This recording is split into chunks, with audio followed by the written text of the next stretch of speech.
Now, members of the public have been invited to present affidavits to the Clerk of the National Assembly on 21 Kenyans picked by President Uhuru Kenyatta for principal secretary positions, ambassadors and high commissioners, as well as membership to the Judicial Service Commission.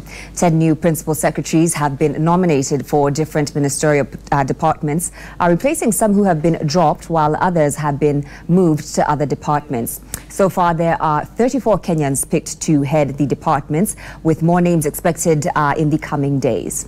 Now, of the 8 ambassadorial nominees, 7 are immediate former cabinet secretaries who were axed by the president in constituting his second-term cabinet. At the Judicial Service Commission, 3 names were submitted by the president to the National Assembly, and with the nomination of Justice Paul Kihara Kariuki for the Attorney General's position, the JSC is expected to see 4 new faces. Kenyans opposed to the suitability of any of them are advised to state the reasons and file them with the National Assembly clerk by Tuesday next week.